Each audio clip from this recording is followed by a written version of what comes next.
Now we are talking about the drug addiction, the drug abuse. How can we detect all of these drug addictions in detail in a person, even in the live person and even at autopsies? How can we detect that the person was a drug addict?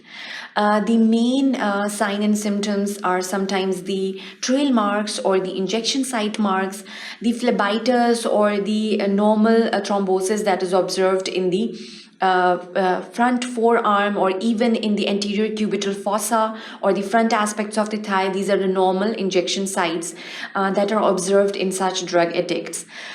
We have already gone through a lot of groups, and now we are discussing the amphetamines and the cocaine in detail over here. Amphetamines and cocaine are again the drug of abuse, the drug addicts use out there. And so we have to know the signs and symptoms that are specific to these kind of drug addictions over here. In this section, we'll be dealing with the LADs, that is also known as an LSD, or it is known as ICE. And so all of these drug addictions are again very important. That is the lysergic acid diethylamide. This is basically the chemical compound behind it. And then we have the amphetamines and the cannabis that is commonly being even cultivated, and they have their own cultivation farms. And cocaine is again very important. Its addiction is very important. How can we diagnose addiction of cocaine in a lot of people? What are the signs and symptoms? What are the toxic signs and symptoms? And how it can be fatal in a lot of people, even in people who are continuously using it as a drug of abuse. Talking about LSD, that is lysergic acid diethylamide, and it's basically this diagram is showing the chemical structure or the formation of the chemical compound. It's a very powerful hallucinogenic. So it is basically causing hallucinations of the auditory type as well as of the visual type over here. That is why the person remains unconscious and the person is in a state of drowsiness all the time. So it's basically this compound that is causing these drug addictions. It is basically an alkaloid derivative. So that is basically the chemical substance behind it, and not in itself a lethal substance, but it is a drug of addiction. It is not lethal, but it is a drug of addiction. So that is why it is being discussed over here. Then the cannabis. Talking about the cannabis, so this is a plant or the plant of cannabis. It's like this over here in this diagram it is shown, and its cultivations are in this form. It has got 6 active chemical constituents, and most importantly the chemical constituent that we as a forensic toxicologist should deal with is the tetrahydrocannabinols.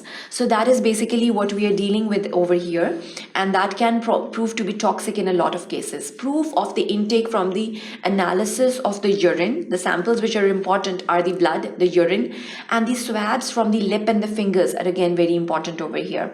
So we have to take these swabs and send to the chemical pathologist.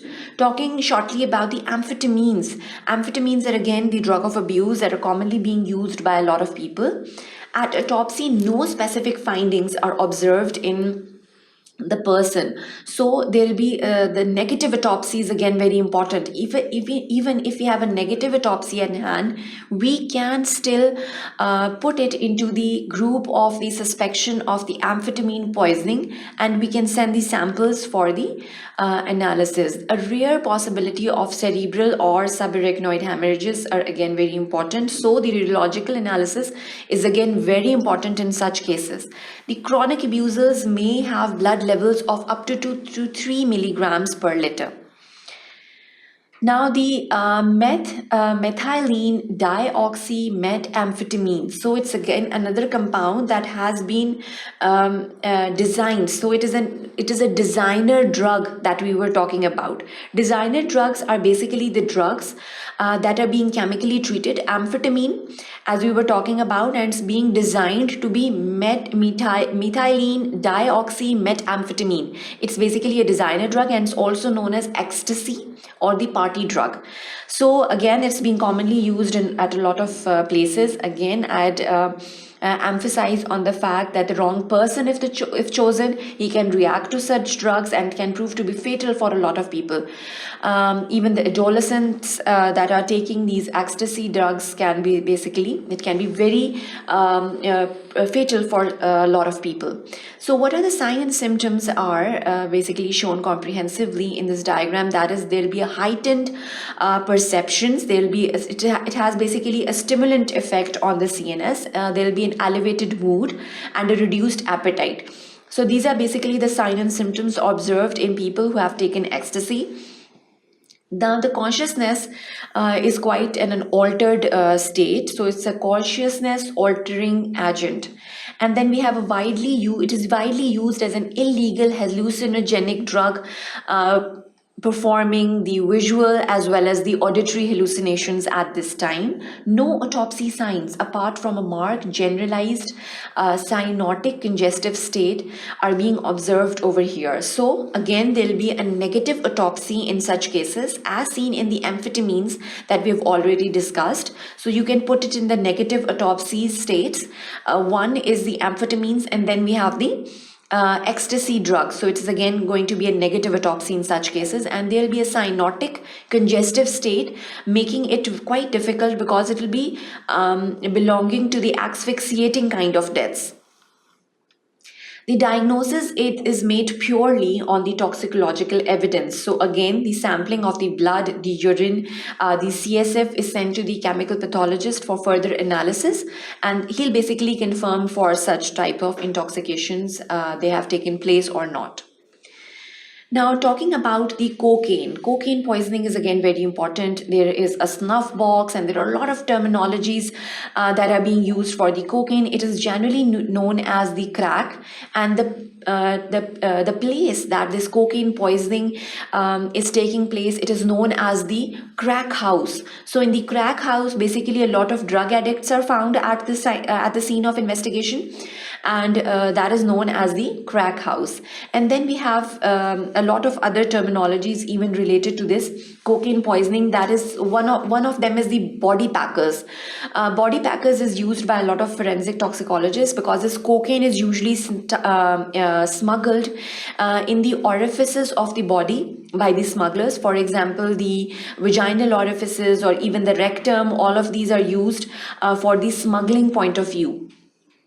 So sometimes this toxicity or the fatal deaths can occur whenever this cocaine enters the bloodstream through these, whenever they are packed by the body packers, and even the deaths of such body packers have occurred while they were smuggling these kind of drugs.